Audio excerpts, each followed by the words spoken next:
કે આપણી બદલીમાં કે ભાઈ હવે આની ઉંમર નાની છે ને એની બદલી હું જતો રહું? એ તો જેનું નિર્માણ હોય એ જ જાય.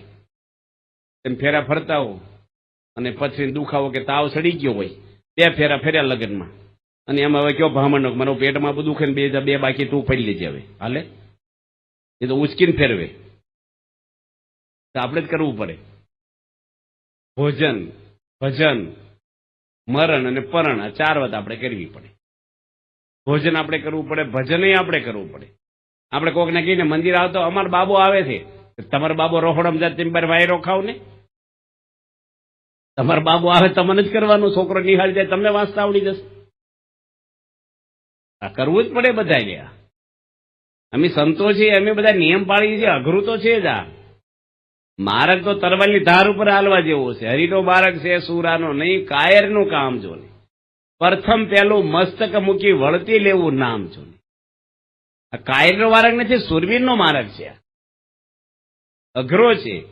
એક દરબાર હતા ને કે ધીંઘાણું છેલું, ધીંઘાણું એ તરવાલી ઉપડ્યા. નજીકના જ ગામમાં હતું, 1.5 કિલોમીટર આગળ ગામમાં. હવે એને કાંઈ લેવા દેવા નહોતું, પણ હું ડાકલા વાગે ભૂવા ઝાલ્યા નો રે. બાપુ ઉપડ્યા અને આંજે પાસે આવ્યા. પથરા ઉડાડતા જાય પગથી. કોકનો છોકરો આવે તો ઠેબુ મારતા થાય. લોહીવાળી તરવાલ હાથમાં ખુલ્લી. અને બધાએ કીધું કે બાપુ શું કરી આવ્યા તેની? અરે કે છે એક ઘા માર્યો ને તરવાલનો હાથ કાપી નાખ્યો. બીજો ઘા માર્યો ને બીજો હાથ કાપી નાખ્યો. કે બીજો એક ઘા માર્યો, એક પગ કાપી નાખ્યો, ને ચોથા ઘા બીજો પગ કાપી નાખ્યો. કે કોકે પણ એટલા બધા 4-5 ઘા માર્યા એને કરતા માથું કાપી નાખવું હતું ને, એ તો ક્યારના કોકે કાપી નાખ્યું હતું. એ કીધું મરદા પર હું મરદાનગી બતાવવાની છે? મરદા પર તો બધા તરવાલ્યું મારે. બધા મરેલા જ હતા. દુર્યોધન ને રાવણ બધા કામ વાસના અભિમાનથી મરેલા જ હતા. એટલે મારનાર જ વાસના છે, અભિમાન છે. પણ જે માણસને નડે છે અંદર, એને મારી નાખવું ને, માન ને ઈર્ષા ને ક્રોધ, એનું નામ સુરવીરતા છે. ઈ મારવાનું છે. આપણે કથા વાર્તા સાંભળીને એ કરવાનું છે. મારા લોહીમાં બગાડ થયો હોય ને અને શેમ્પુ ઘસી હાબુ ઘસી અંદર સારું થાય? બગાડ અંદર છે. બગડેલું મન છે. હું આવા લુગડા પહેરું, આવું બાઇક લાવું, આવું મોબાઈલ લઉં, બગડેલું મન છે ભાઈ, એને સુધારવાનું છે. આ બહારના રમકડા કાંઈ કામ નહીં આપે તમને. એ જ મૂંઝવણ કરી દે છે કોક વાર. ના રાખો એમ નથી કહેતા, સગવડ હોય તો રાખો, તમે જરૂર હોય તો બધું રાખો. ઉપયોગ એનો આપણે પોઝિટિવ કરવો જોઈએ, નેગેટિવ ના કરવો જોઈએ. આપણા ઘરની અંદર, સમાજની અંદર આપણું યોગદાન સારું ધર્મનું રહે. આપણા હગાવાલા હોય, કુટુંબ હોય, રાષ્ટ્ર હોય, દેશ છે, દરેકની બધાના ફિલ્ડમાં આપણે કંઈક આપણે યોગદાન દેવું જોઈએ. એ ક્યારે દઈએ કે આપણે આપણું જીવન વ્યવસ્થિત સારું હોય તો બધાને મદદરૂપ થવાય, બધાને સહકાર આપીએ આપણે, અને બધાને મદદરૂપ થાય એવી બળ બુદ્ધિ અને શક્તિ ભગવાન આપણને આપી. પ્રાર્થના. બોલો સ્વામિનારાયણ ભગવાન. વાણી તે મૃતવર્ષિની જનહિતા પાપો ધ્વનિ ધ્વંસિની રમ્યમ શાંતિકરમ નિતાંત સુખદમ તદર્શનમ પાવકમ ને પુણ્યમ સકલોકમાન રહિતા સાધ્વી ક્રિયા જ્ઞાનદા વંદે તમ પ્રમુખમ ગુણાલય ગુરુ મોક્ષાય ભક્ત્યા સદા. શ્રી સ્વામિનારાયણ ભગવાનની જય. શ્રી અક્ષર પુરુષોત્તમ મહારાજની જય. શ્રી રાધા કૃષ્ણ દેવની જય. સિયાવર રામચંદ્ર ભગવાનની જય. પ્રમુખ સ્વામી મહારાજની જય. મહંત સ્વામી મહારાજની જય. પ્રમુખ સ્વામી મહારાજ શતાબ્દી મહોત્સવની જય. આપણે 3 દિવસ માટે આપણા જીવન કેવું બનાવવું જોઈએ, આપણે જેથી કરીને આપણે ને આપણો પરિવાર કાયમ માટે સુખ અને શાંતિમાં વ્યતીત થાય આપણું જીવન. સમાજની અંદર આજે દિવસે દિવસે ઘણી બધી સુવિધા અને ટેકનોલોજી વધતી જાય છે, પણ માણસના જીવનમાં ટેન્શન વધતા જાય છે. ચિંતાઓ અને ટેન્શનને લઈને માણસ દુઃખી છે. ઘરની અંદર કઈ એવા અગવડને લઈને દુઃખ નથી, દુઃખ છે ને મનના છે. કોઈ પણ માણસ આ દુનિયાના બોર્ડર બહાર જાય એટલે ક્યારેય સુખી ન થાય. જીવન જીવવાની કળા એ આપણને આપણા ઋષિમુનિઓએ શીખવાડી છે. વિજ્ઞાને આપણને બહારનું આપ્યું છે, ઋષિમુનિઓએ આપણે અંદરની શાંતિ આપી છે. વિજ્ઞાનને ગતિ છે પણ દિશા નથી. દિશા વગરની ગતિ ગમે ન પહોંચાડે. એટલે આપણા જીવનની અંદર જેનામાં કળા ભરેલી છે એ કળા બધી લૌકિક છે દુનિયામાં અત્યારે, અને એ કળાથી કઈ માણસના જીવનમાં સફળતા મળતી નથી. કોઈ સારું નૃત્ય કરે એ કળા છે એનામાં, પણ એનાથી માણસનું જીવન સફળ નથી જતું. આ દુનિયામાં મોટા મોટા માનધાતાઓ સફળ નથી ગયા, મોટા રાજાઓ સફળ નથી ગયા. માણસ આજે દોડે છે સુખી થવા માટે, પણ જો જીવન જીવતા ન આવડે ને, બહુ મોટા મોટા માણસો આ દેશ લેવલે નહીં પણ દુનિયા લેવલે થઈ ગયા નહીં. આપણે કોઈના નામ દઈને દાખલા ના દેવાય, પણ ગાંધીજી જેવાય રડતા હતા. છેલ્લી ઉંમરે એકલા એકલા રડતા હતા. મેં એનું પુસ્તક વાંચ્યું છે ને એમાં લખ્યું છે કે હું ભડકે બળું છું, મને શાંતિ નથી, હું અરણ્ય રુદન કરું છું એકલો એકલો. તલડી નાણાં જેટલી મારી કિંમત નથી રહી હવે. જો માણસે એટલી બધી સેવા સમાજની કરી, ગાંધીજી કઈ ઓછું કામ નથી કર્યું ભારત માટે, પણ અંદરની શાંતિ છે ને એ જુદી વસ્તુ છે.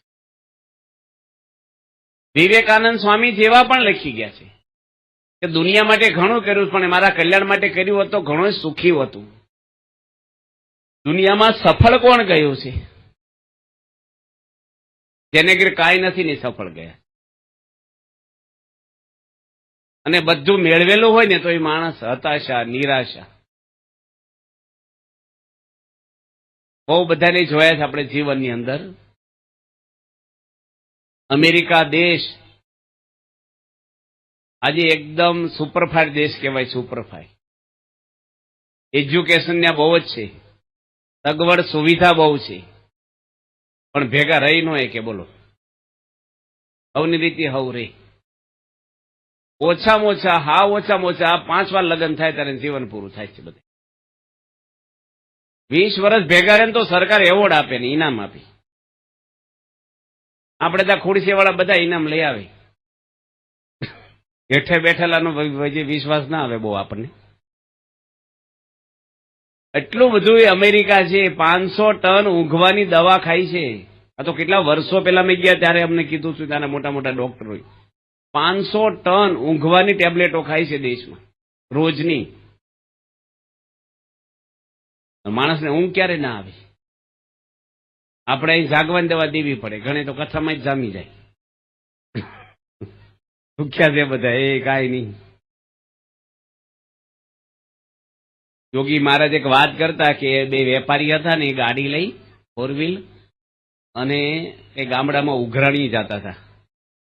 કપાસ વેચવો છે ને એના પૈસા ખેડૂત આગળ લેવાના છે. તે ચોકડી આવે ને 4 રસ્તા, સાઇન બોર્ડ તો કઈ હોય નહીં, બધા પાવડા બનાવવા લઈ જાય. એટલે ક્યાં જવું નક્કી નહીં, એટલે પૂછ્યું. 2 ખેડૂતો હુઈ ગયા છે ત્યાં ખેતરમાં, ભેફામાં હુઈ ગયા હતા. પેલું માથે બાંધવાનું કપડું હોય ને પાથરીને હુઈ ગયા માથે મૂકી. શેઠિયાઓ તો ઓળખતા નથી પણ રસ્તો પૂછવા ગયા બાજુમાં, ભાઈ અમારે આ ગામમાં જવું છે, એનો રસ્તો કયો છે? ગામડામાં હું ખેડૂતો બધા નાના ગામડા ભાવ બહુ હોય, બધાની પ્રેમ બહુ હોય, મોટર જોવે ને બધા રાજી થાય, આવો આવો શેઠ બાપા. ઓળખાણી ન હોય તોય બોલાવે, માટલીનું પાણી પાય. ખબર ગામડામાં બોર્ડ લખ્યા હોય ભલે પધારો, અને શહેરમાં શું લખ્યું હોય, રજા સિવાય પહેવું નહીં. ગામડામાં બહુ ભાવ પ્રેમ બધાને, બધું જ. વળી પાછું અત્યારે તો કૂતરાના બોર્ડ માર્યા હોય, આપણે મન જ ન થઈ જવાનું. મારી પતિ પત્ની હિંચકે બેઠા હતા બગીચામાં અને વેવાઈને વેવાણ આવ્યા તો ઉઠાય નહીં. એ કે આવો આવો અંદર. એ કે તમારો કૂતરો વાઘ જેવો છૂટો ફરે ભસે છે. એ કે વાંધો નહીં, આવો, એમ નવો લાયા છે ને જોવું છે કરડે છે કે નથી કરતો. કે હવે આવી સંસ્કૃતિ હોય આ શહેરમાં. બધા શહેરમાં એવા નથી હોતા, પણ ગામડામાં ભાવ પ્રેમ વધારે એ જમાનામાં હજી હોય છે. એટલે ખેડૂતો હુતા હતા ને એને જગાડ્યા, માટલામાંથી પાણી આપ્યું અને પછી પૂછ્યું બોલો શું છે. હવે એને પૂછવાનો રસ્તો હતો ને હું પૂછું કેમ અત્યારમાં હોઈ ગયા 10 વાગ્યા સવારમાં? તમે રસ્તો પૂછવા આવ્યા, નીચાના માટે હોઈ ગયા, તમારો પ્રશ્ન છે. બુદ્ધિ હોય ને બધી વાપરે જ કરે માણસ. ખેડૂતોએ કીધું કે અમારે છે ને 10 વાગ્યા સુધી કામ કરી, તડકો થાય એટલે આરામ કરી, લીમડાની છે, બપોરે જમી લઈ ઘરે જઈને.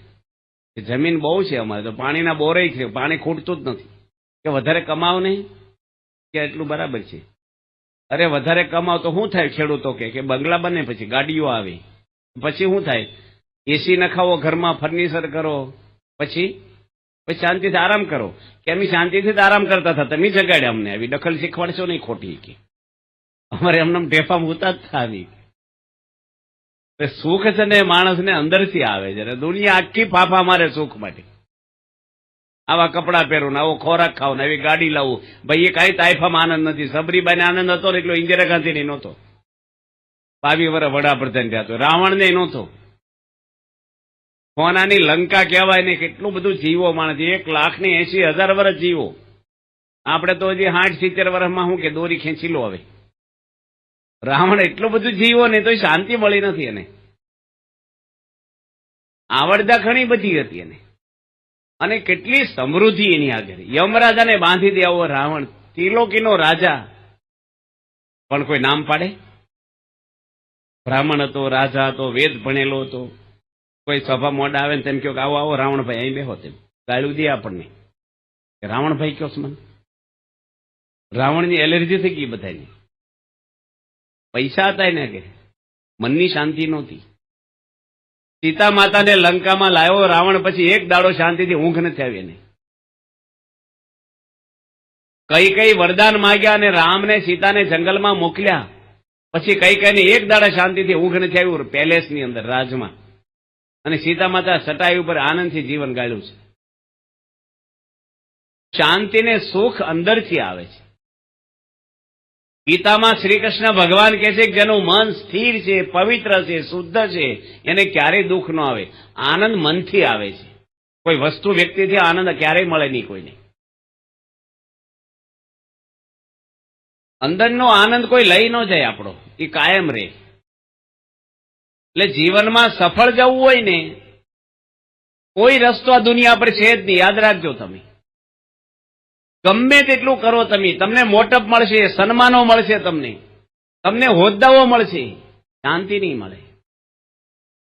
શાંતિ જુદી વસ્તુ છે. ભગવાન ગીતામાં લખ્યું છે. આખી દુનિયા બોલે નહીં, માન્ય નહીં. એક કૃષ્ણ ભગવાન બોલે નહીં, માન્ય થાય. ભગવાન હતા, પરમાત્મા હતા. માણસની અંદર ભેદભાવ હોય, રાગદેશ હોય, માન મોટપ હોય, વિષયો હોય, એનું પ્રમાણ ના કહેવાય. શ્રી કૃષ્ણ ભગવાનનું પ્રમાણ કહેવાય.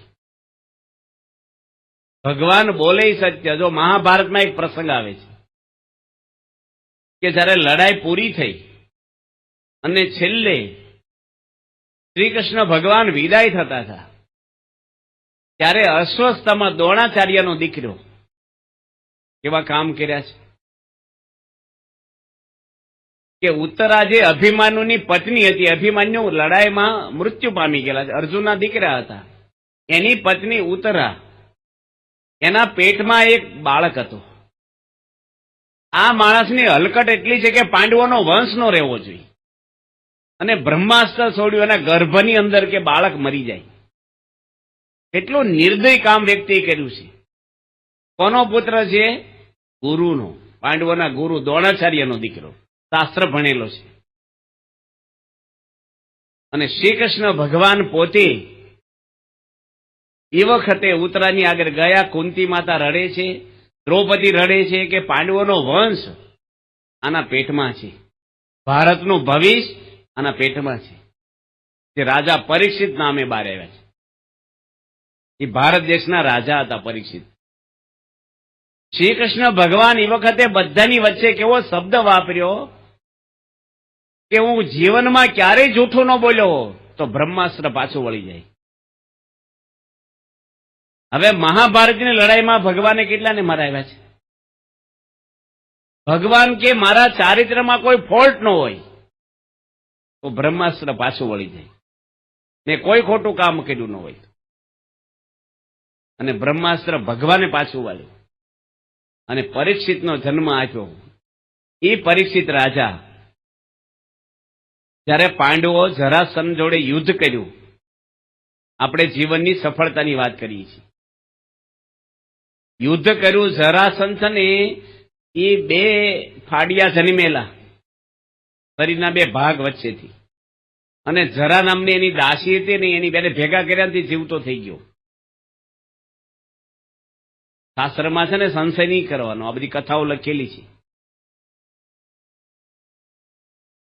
હવે ભીમે એને માર્યો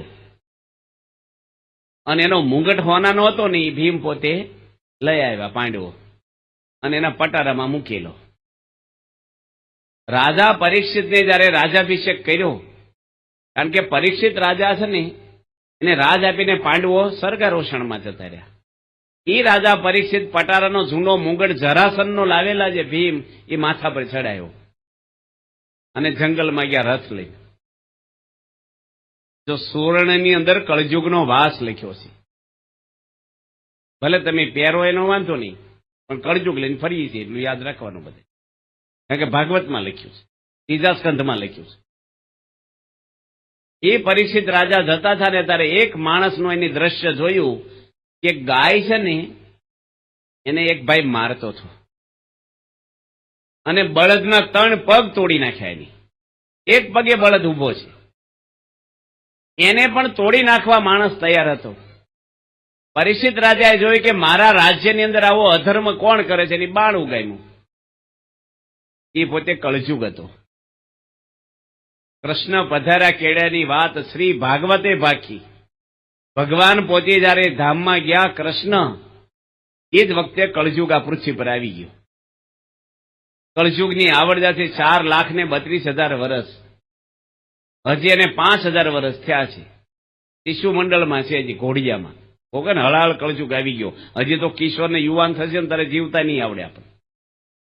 મેં ભાગવત વાંચ્યું છે, 1200 પેજ ઉપર લખ્યું છે કે 20 વર્ષની આવડતા માણસની રહેશે.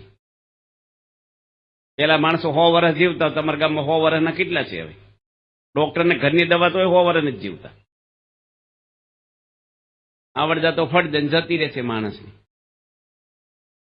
એ પરીક્ષિત રાજા એ બાણ ઉગામ એટલે કળજુગ આવી ગયો પરીક્ષિતના શરણે. પહેલાના રાજા એવા હતા કે શરણે આવીને મારે નહીં, કોઈને મારવાય ના દે. એટલે તું કોણ છો? હું કળજુગ છું, કે મારા રાજ્યની બહાર નીકળી જા, કે તમારો આખી પૃથ્વી પર રાજ છે, હું ક્યાં જાઉં? કે તું હેરાન કરીશ કે મને અમુક જગ્યા તમે આપી દો ને, હું કોઈને નહીં નડું. પરીક્ષિત રાજા એને કયા સ્થાન આપ્યા છે? શ્રીમદ ભાગવત આપણા હિન્દુઓ માટે મેન ગ્રંથ ગણાય છે. એમાં લખ્યું છે કે જ્યાં જુગાર રમાય ને ત્યાં તારે જવું. કે હજી એક આપો ને, આ તો કેવું સ્થાન આપ્યું તમે? કે દારૂ પીવાય ત્યાં જજે. ઘરની વાત નથી કરતો, ભાગવતમાં 2 વાર અક્ષર અક્ષર વાંચ્યું છે. દારૂ એટલે દૂધપાન એટલે બધા જ વ્યસનો આવી ગયા એમાં. દારૂ ન પીવો ને સિગારેટો પીવી એવું નથી આવતું. વ્યસન માત્ર આવી ગયા. વ્યભિચારમાં જવું. એક સારું સ્થાન આપો ને, બધા કેવા તમે મને આપો છો કે સુવર્ણમાં રહેજે જા. કળજુગ એટલે કંકાસ, કજિયો, ઝઘડો, આ બધા છે ને, અને વધારે ઉમેરી દીધું સત્તાના એવો લોકો કૌભાંડ, બધા કઉ પર જ છે. અને ઘણી વાર પાળેલું કૂતરું કરતું હોય છે. સોનાનો મુગટ પહેરો ને તે રાજામાં જ પ્રવેશ કર્યો કળજુગે પહેલો જ. અને પરીક્ષિત રાજા ઋષિના આશ્રયમાં ગયા. તમિક ઋષિ હતા, ધ્યાનમાં બેઠા હતા અને ખબર નથી કે મારા રાજ્યની અંદર મારા આશ્રમમાં મારા રાજા આવ્યા છે. એટલે રાજાને પેલો કળજુગનો પ્રવેશ જો સુવાળો મુગટ આસુરી માણસનો હતો. એટલે મરેલો સર્પ હતો ઝાંખળામાં એ ઋષિના ગળામાં પહેરાઈ દીધો. ઋષિને તોય ખબર નથી, ધ્યાન સમાધિમાં હતા. પેલાના ઋષિઓ ધ્યાનમાં બેસે ને શરીરના ભાવ ભૂલી જાય. આપણે તો અત્યારે ધ્યાન કરવાની બહુ ધ્યાન રાખવાની જરૂર છે વધારે, તો ધ્યાન તો કઈ થતું નથી આપણે. અને ઋષિ તો કઈ ખબર ન પડી, પણ એમના શિષ્ય આવ્યા, શૃંગી ઋષિ. બાજુમાં તમસા નદીના કિનારે ઋષિ પુત્રો અધ્યયન કરતા હતા. ઋષિ પુત્રો બધા એની જોયું કે મારા ગુરુના, મારા પિતાના ગળામાં જેની સાપ નાખ્યો છે ને તક્ષકના કડે હાથ દાડામાં એનું મૃત્યુ થઈ જાય. પહેલાના જમાનામાં બધા શ્રાપ આપી દેતા, શ્રાપ તો હજી આપે છે પણ હવે કોઈને લાગે નહીં આપણને. બધા કે તમારું સત્યાનાશ નીકળી જાય, કશું થવાનું નથી, કે આપણામાં સત્વ હોવું જોઈએ ને શ્રાપ દેવું. અને એ રાજાને ખબર આપી કે ભાઈ તૈયારી કરી લેજો, હાથ દાડામાં મૃત્યુ છે તમારું. હવે શું થાય ગયો, આપણે હાથ દાડામાંથી 8મો દાડો આવવાનો છે. આજે આપણે સોમવાર છે ને, હવે ઘરે જવાનો અવાજ આવે પટારામાંથી, માળિયામાંથી, ફ્રીજમાંથી કે મંગળવારે તૈયાર રહેજો, તમારું મોત છે સાંજે 7 વાગે, યમરાજ આવવાના લેવા. બોલો, ફફડાટ થઈ જાય કે નહીં આપણને? એવો રાજા પરિસ્થિતિને થઈ ગયો. રાજના હોશ ઉડી ગયા. એનો દીકરો જન્મ જઈને રાજ તિલક કરી દીધું. આખો ભારત દેશનો રાજા છે, પણ મોત આગળ તો ભલ ભલા ખંબળ દાર બંધ દેખ કાલ કિસી કોને છોડતા હે. મોત કોઈને છોડે નહીં. ગમે તે તમે નવો રક્ષણ ભક્ષણ થઈ જાય, ગમે તેટલી તમારી સિક્યુરિટી ઉડી જાય. હાર્ટ એટેક આવે, શું કરે સિક્યુરિટી? કોઈ પણ વ્યક્તિ દુનિયાની આવે, કોઈનું ચાલે નહીં, કોઈની આગળ. મોત તો ગમે ત્યારે આવી જાય. મૃત્યુ પછી આપણા હાથમાં શું હશે કયો મને? કાંઈ નહીં. તો હું જીવનમાં કમાણા આપણે સરનામાં ક્યાં છે આપણે? એક ભાઈ હતા ને, એના નવા નવા મોંઘા બૂટ કોક ચોરી ગયો. એ ભાઈ છે ને, જેના બૂટ ચોરાઈ ગયા હતા ને, એ શમશાનમાં જઈને બેસી ગયા. એટલે હવારનો શમશાનમાં કેમ બેઠો છે કે મારા કોઈક નવા મોંઘા બૂટ લઈ ગયો. પણ અહીંયા શમશાનમાં હું જ ગમે ને ગયો હશે, અહીં આવવાનો છે ને એક દાડો, ક્યાં જવાનો છે? કે મોત છે ને માણસને કોઈ પણ નહીં, બધાની પથારી ત્યાં જ છે આપણી. મનમાં શું મલકાય, રોજ તારી આવરદા ઓછી થાય. તમસાને તારા માટે લાકડા લેવાશે, ઉપર સુવાડી પછી આગરે લગાડશે. ભડભડ બળે તારી કાય, રોજ તારી આવરદા ઓછી થાય. રોજ આપણી આવરદા ઓછી થાય. રોજ આજનો દાડો પૂરો થઈ ગયો, શું કર્યું ભગવાન જાણે, કોણ હિસાબ પૂછે છે આપણને? વચ્ચે તમને વાત કરી દઉં, 3 દાડા છે ને એટલે શાંતિથી કથા થશે. આપણે ભાગવતની અંદર એક પહેલા સ્કંધમાં એવી કથા આવે છે કે 4 યુગની એક છોકરી કહેવાય છે. 4 યુગ છે: સતયુગ, ત્રેતાયુગ, સતયુગ, દ્વાપર, ત્રેતા અને કળયુગ. સતયુગના બહુ આવરદા વધારે છે. દશરથ રાજાને 60,000 વર્ષની ઉંમરે તો દીકરાનો જન્મ થયો, એવું વાલ્મીક ઋષિ લખે રામાયણમાં. ઋષિ મુનિઓ 60,000 વર્ષ તપ કરતા. 60,000 વર્ષ લગ્ન થઈ ગયા પછી દીકરો છે, એની ઉંમર થઈ તારે. અત્યારે તો લગ્ન કરે 2 વર્ષમાં કે ધૂંડ કરો, ધૂંડ ભાઈ શાંતિ રાખ, થશે ધીરે ધીરે, ઉતાવળિયા બહુ નહોતું. દશરથ રાજા એવા હતા, ભારત દેશના રાજા હતા મોટા. અને એમાં લખ્યું છે કે 4 યુગના એક છોકરીની 4 યુગ ભેગા કરો ને તો 22 લાખ અને 20,000 વર્ષ થાય. 22 લાખ અને 20,000 વર્ષ થાય ત્યારે એક છોકરી 4 યુગની પૂરી થાય. એવી 71 છોકરી ઇન્દ્ર રેખ રાજ કરે. એવા બ્રહ્માના એક દિવસમાં 14 ઇન્દ્ર બદલાય એટલું રાજ કરી ત્યારે બ્રહ્માનો એક દિવસ થાય. એવા બ્રહ્મા 100 વર્ષ જીવે ને ત્યારે ફરી ભગવાન મનુષ્યનો અવતાર આપે. તમે જે થવું હોય થઈ જજો. ધારાસભ્ય થઈ જવું છે કે મોક્ષ મેળવી લેવો છે કે ઉદ્યોગપતિ થઈ જવું છે, જે કરવું એ કરો. તમારા હાથમાં છે જીવન તમારું. મૃત્યુ રોકાતું નથી પણ સુધારાય છે. ભગવાન કે મને 2 વાર હસવું આવે છે. એક તો ડોક્ટર એમ કે હું તમને બચાવી લઈશ. ભાઈ ભગવાનનો કેસ તે ક્યારે હાથમાં લઈ લીધો છે? તમારા દાદાને બચાવવા હતા ને ઉપડી ગયા. અને એમ કે જમીન મારી છે, બરાબર છે, તમારી છે. ભગવાનની દુનિયા છે આખી બનાવેલી. વાપરી ક્યાં સુધી આપણું. આ જમીન ઉપર હજારો માણસો બદલાઈ ગયા, દસ્તાવેજો માલિકો. પણ માણસને એટલો બધો મોહ વળગેલો છે ને, જીવનનો ધ્યેય પકડાતો નથી. આપણને શું કરવાનું છે જીવનમાં. અમારી યોગી મહારાજ વાત કરતા કે તમે બધા અમુક જાય છે ને દરિયામાં, કે 2 શેઠિયા હોડીમાં બેઠા, 2 શેઠિયાઓ, 2 ક્યાં 4 શેઠિયાઓ હતા. પેલા તો સ્ટીમર નહોતી, પ્લેન નહોતા, એટલે આફ્રિકાને પછી જતા હોય. અને ખારવા ભાઈ હતો ને, યુવાન છોકરો હતો, એ હલેસા મારે. એમાં શેઠિયાઓ તો નવરા અને ભણેલા વેપારી, એટલે બુદ્ધિ તો હોય. અને નો વાપરે, ગમે ને વાપરે પછી હોય. એટલે પૈસો હોય તો પછી તમે જો ધ્યાન ન રાખો ને તો જ્યાં ત્યાં વપરાય, પાપમાંય વપરાય જાય પૈસો, ધર્મની જગ્યાએ. એ શેઠિયાઓએ પૂછ્યું છોકરાને કે હું ભણ્યો છો? કે શું ભણ્યો નથી? કે ઘડિયાળમાં જોતા આવડે? કે મારે જરૂરી ન પડે, મને જોતાય નથી આવડતું. સૂર્ય ઉગે એટલે હલેસા મારીએ, બપોરે આવે એટલે જમી લઈને હાથે બંધ કરી દઈએ. કે ઘડિયાળમાં જોતા મને ન આવડે.